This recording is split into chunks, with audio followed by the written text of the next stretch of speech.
doit te rendre plus fort. Quand même, quand tu en tires toutes les conséquences, quand tu en tires toutes les leçons. Donc, si vous me demandez comment je me sens serein et je remercie Dieu. Malgré l'ampleur des dégâts? Oui, en tout cas, vous me permettez, avant de parler des dégâts, d'abord de m'incliner devant la mémoire des disparus, des personnes qui sont décédées à l'occasion de ces malheureux événements. Ça fait partie des dégâts? Oui, mais oui, quand on parle de dégâts, on a tendance à penser aux dégâts matériels. Mais quand on parle de vie humaine, c'est plutôt des pertes qu'il faut déplorer. Et en tout cas, s'incliner devant la mémoire de ces disparus et prier pour que Dieu ait pitié de leur âme. Je crois que ça pouvait être évité. Peut-être qu'on va y revenir dans le débat, tout simplement. Donc, maintenant, pour l'ampleur des dégâts, je crois que c'est une occasion que vous m'offrez, en tout cas, de dresser le tableau très sombre. En tout cas, des dégâts qu'il y a eu à l'université, chez Anta Diop de Dakar notamment, comme à l'image du pays, dans son entièreté. À l'université chez Anta Diop, ce qu'il faut déplorer, c'est surtout les outils de travail, en tout cas l'outil pédagogique, qui a toujours été épargné depuis que l'université existe. Depuis avant les indépendances jusqu'à ce jour, jamais l'outil pédagogique n'a été saccagé ou bien brûlé à l'occasion d'événements, que ce soit des luttes syndicales que mènent les étudiants, que ce soit des grèves des travailleurs ou bien que ce soit des événements politiques. Jamais l'outil pédagogique n'a été violé, saccagé et vandalisé. C'est la première fois que ça se passe. Donc c'est le lieu de le déplorer d'abord. Du côté du coude aussi, on a eu des dégâts. Donc l'ensemble de ces dégâts-là, quand même, c'est une grosse perte pour la nation, puisque c'est le budget des Sénégalais qui avait servi à acheter ce matériel, à équiper l'université, à mettre en place ces infrastructures. Si d'un seul coup, il y a autant de dégâts, c'est tout le pays qui le ressent.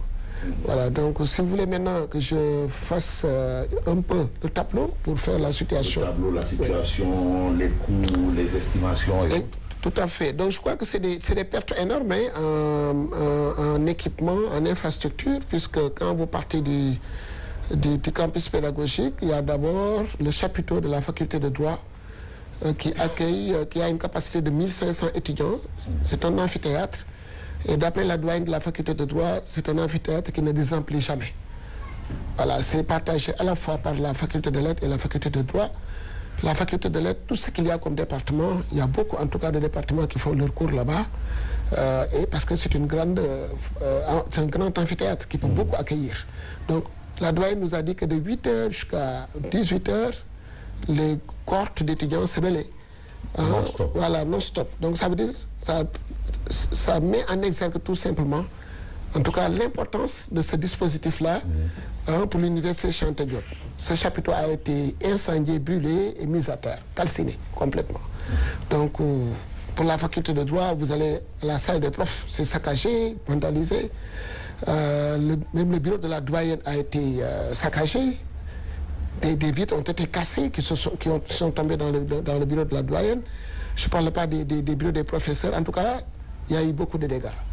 Quand vous allez à la faculté des sciences et techniques, ce qui m'a le plus frappé là-bas, c'est les bus qui servaient, en tout cas, au stage des étudiants.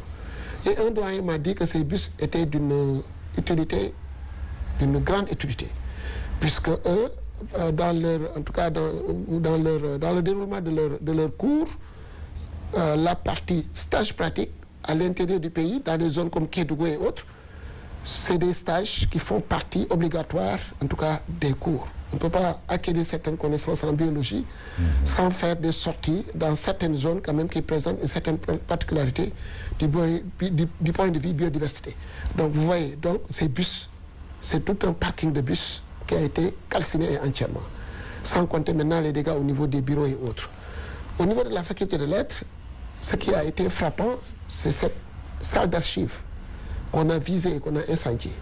Salle d'archives qui a les données de tous les étudiants qui sont passés par la faculté de lettres depuis une 50aine d'années.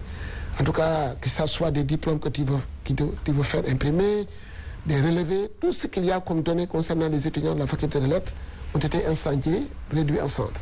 Donc sans compter maintenant les autres saccages au niveau des bureaux, au niveau des salles de cours, au niveau de la salle des délégués. Donc ça a été ahurissant du point de vue des dégâts, c'est énorme. Surtout au niveau du cestier également. Oui. Il y a une salle multimédia, on m'a dit que c'est là où la plupart des grands journalistes ont été formés. Des salles de cours, une salle multimédia incendiée, complètement calcinée. Donc ça met à genoux toute l'institution. Vous venez maintenant au niveau de la faculté de médecine, voilà, qui est un symbole, parce que la faculté de médecine fait partie des premières facultés de l'université. L'université, au départ, ce n'était pas une grande université comme ça, mais il y avait quelques facultés, dont la faculté de médecine, qui font partie des premières facultés à être construites au sein de l'université. Ça a été brûlé. Hein, des bus également, des étudiants qui leur servaient à leur stage un peu partout dans le Sénégal qui ont été incendiés, des bureaux brûlés. Ensuite, les archives aussi, au niveau de la faculté de médecine, ont été brûlées. Mais c'est l'œuvre des étudiants. Oui, peut-être ça, on va y revenir. Oui. On va y revenir pour voir, quand on fera la situation sur le théâtre des événements, oui, on pourra voir la part de responsabilité des étudiants et d'autres, n'est-ce pas?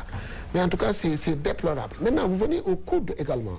Oui. Nous, on est habitués aux casses et aux incendies. Le bureau du directeur du coude, ce n'est pas la première fois que ça a été brûlé.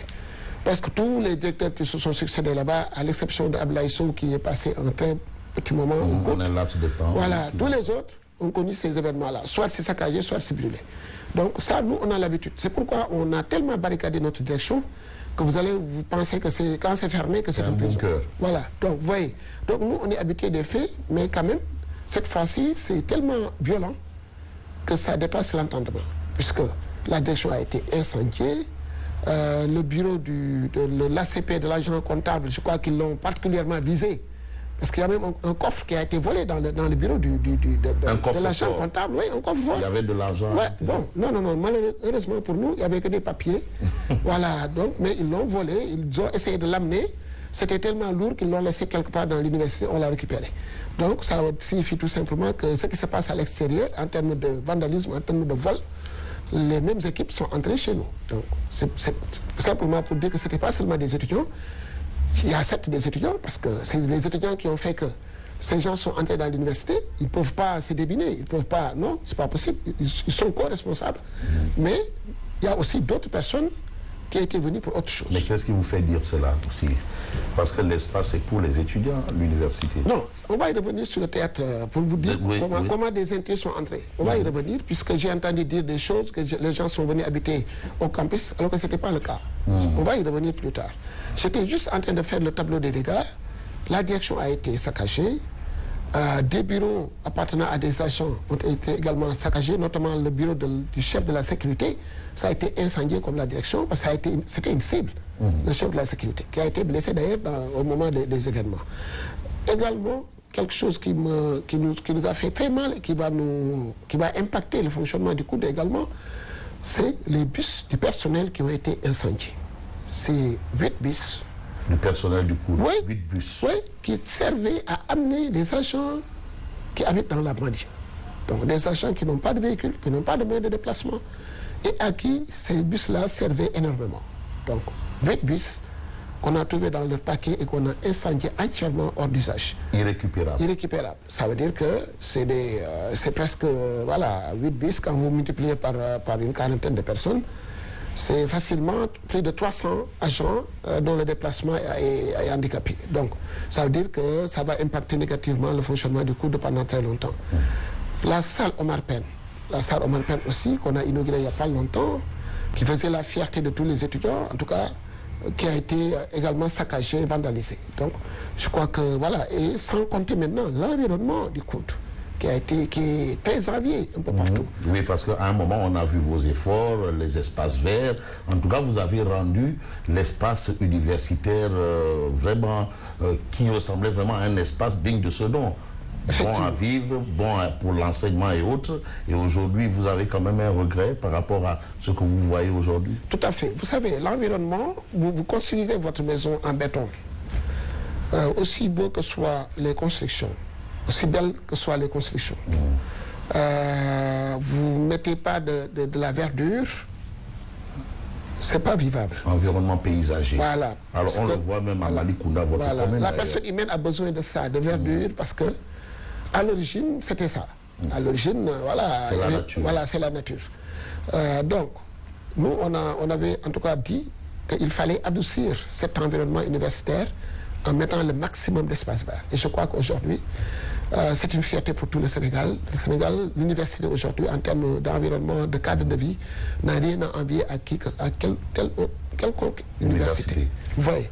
Donc, Quand, à l'occasion de ces émeutes, on va jusqu'à sabrer des arbres, hein, jusqu'à déterrer des arbres, jusqu'à, en tout cas, saccager complètement des espaces verts, si on n'est pas assez solide, ça peut être une source de décrochement. Mais je crois qu'on ne va pas se décourager. Au contraire, on va être encore plus debout pour aller de l'avant. Mais oui, mais pour aller de l'avant, il faut quand même voir combien de temps ça va prendre pour remettre les choses dans leur ordre normal.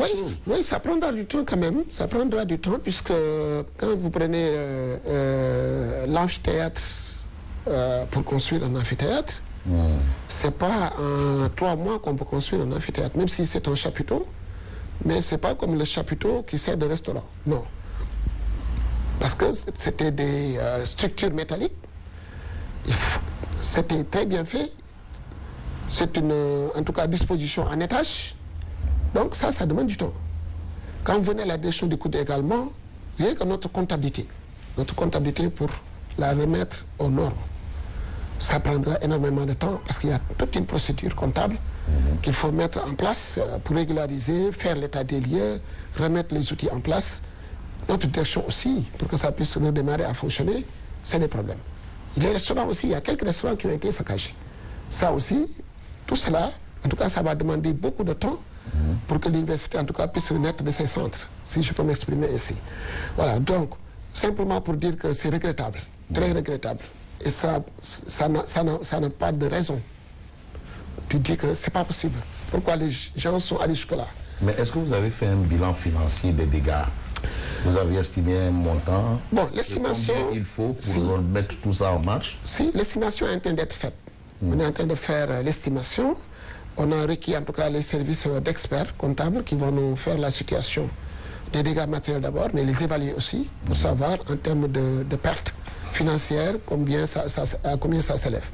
Donc ça, on est en train de faire le point avec en tout cas les hommes de l'art, que ce soit des huissiers, des experts comptables, en tout cas tous ceux qui pourront en tout cas nous donner une opinion très objective de la situation des pertes. Mais l'opinion quand même retient que l'université Cheikh Anta Diop, qui est quand même un symbole de l'État, a pris un sacré coup. Et certains disent que ce n'est pas probablement l'œuvre d'étudiants. Vous acquiescez? Oui, vous allez me permettre peut-être de décrire un peu le film des événements. D'accord. Lors de la journée du 1er, il y a eu 2 théâtres d'opération. Il y a eu d'abord le campus social, où les étudiants faisaient face d'abord à la sécurité du coude, ensuite qui a été débordé, ensuite à la police qui est venue en rescousse.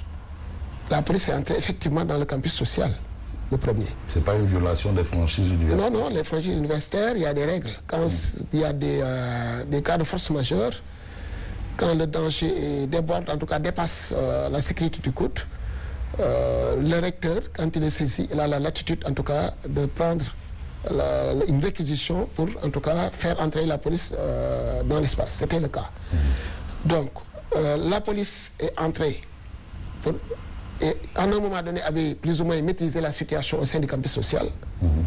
Ça, c'était des étudiants qui faisaient face à la police. Il n'y avait que des étudiants. Au même moment, il y a un message des messages ont été lancés dans les réseaux sociaux par les gens de PASTEF, demandant à toutes les unités de PASTEF, tous les manifestants, de rallier l'université. J'ai eu à faire des captures d'écran. Ah bon? Oui, j'ai eu à faire des captures d'écran que je peux vous remettre. Voilà, des gens qui ont demandé à ce que, en tout cas, tout le monde se rende à l'université pour aider les étudiants à sortir. Et comment vous savez que ça vient des responsables de PASTEF? Ah mais quelqu'un comme Ousmane Diagne, que tout le monde connaît, qui donne des mots d'ordre à longueur de journée. J'ai capturé sa publication, demandant à ce que les gens se rendent à l'université pour les aider les étudiants à sortir. Ça, c'est pas lui seul, c'est d'autres qui l'ont fait. C'était une stratégie, en tout cas. Parce que si les étudiants sortaient sur l'avenir chez Anta Diop, ce serait autre chose. Donc notre objectif final, c'était ça. En réalité, ils ont échoué. Ils ont cassé l'université et tout, mais ce qu'ils voulaient en réalité, c'est de faire sortir les étudiants, les faire, en tout cas, les déverser sur l'avenir chez Anta Diop, pour qu'ils aillent en masse, soit en ville ou bien, voilà, là où ils veulent les amener. En ville? Oui. En ville, au palais, voilà, n'importe où. Hein. Est-ce que vous êtes en train de dire qu'il y a eu une tentative de créer, de déstabiliser? Ah, mais ça, ce n'est même pas une tentative. La journée du 1er, tout ce qui s'est passé, ce n'est même pas une tentative. Mais c'était une mise en œuvre. C'est une tentative, c'est quelqu'un qui essaie. Mais ils étaient en train de mettre en œuvre, carrément, une déstabilisation du pays. C'était ça. Donc, il y avait le théâtre des opérations, j'y reviens. Il y avait donc cet affrontement entre policiers et étudiants à l'intérieur du campus social. Au même moment, les gens qui ont été appelés à venir soutenir les étudiants, du fait qu'ils ne pouvaient pas entrer par la grande porte, certains sont passés par le couloir de la mort pour brûler le CESTI, brûler la faculté de lettres. D'autres sont entrés par le canal 4 derrière la BU. Certainement, c'est ceux-là qui ont brûlé la BU et sont avancés aussi à l'intérieur. D'autres sont entrés par Claudel, face Gueltapé-Colobane. C'est ceux-là qui ont certainement brûlé le chapiteau de la faculté de droit. En tout cas, d'après les renseignements qu'on a eus par la suite, d'après les recoupements qu'on a eus par la suite, c'est le scénario-là qu'on a. D'autres sont même entrés par la corniche. Ceux-là ont tenté même d'attaquer le rectorat. Ceux-là même, tous ceux-là aussi ont participé à brûler la faculté de médecine. Donc, je suis d'avis que, en tout cas, pour ce qui s'est passé au niveau du campus pédagogique, les étudiants y ont participé, effectivement, parce que ces personnes qui venaient de l'extérieur, ils ont trouvé, en tout cas, des répondants à l'intérieur de l'université qui sont des étudiants. Et c'est l'ensemble, ce mélange-là d'étudiants et de personnes extérieures au campus qui ont brûlé le campus pédagogique. Et tous, au moment où les policiers sont en train de se battre, avec, en tout cas, de maîtriser la situation au niveau du campus social, ce groupe, cette grande foule, est passée par la porte de l'ICAT 2 et a envahi le campus social. Vous voyez, donc c'est comme ça que ça s'est passé. La police, voyant cette foule énorme, ne pouvait pas courir le risque de mener ce combat-là à l'intérieur de l'université. Parce que c'était dangereux. Si la police restait à faire face à cette grande foule à l'intérieur de l'université, certainement qu'il y aurait des dégâts. Il pourrait même y avoir mort d'homme. Donc, stratégiquement, ils sont retournés sur l'avenue Cheikh Anta Diop au rond-point et ils se sont positionnés pour, en tout cas, empêcher aux étudiants de sortir. Finalement, la police a atteint ses objectifs, mais le coût, étant abandonné, et c'était normal, parce qu'il fallait faire un choix. Voilà, soit rester au sein du campus social, mener peut-être, essayer de maîtriser la situation là-bas, et au vu de la foule qui était venue de l'extérieur et des étudiants qui étaient à l'intérieur, la police, c'était non seulement avait des difficultés pour faire face, mais il y avait trop de risques qu'il y ait mort d'homme. Et je crois qu'aujourd'hui, on remercie Dieu qu'il n'y ait pas un seul étudiant décédé dans ces événements, qu'il n'y ait même pas de blessés graves à l'occasion de ces événements. Il n'y a pas eu d'arrestation? Si, il y a eu des arrestations. Il y a eu des arrestations. Voilà quoi. Il y a eu des arrestations et ça ne s'arrête pas. Et ça ne s'arrête pas. Ça ne va pas s'arrêter. Non, ça ne va pas s'arrêter parce que des caméras de surveillance ont filmé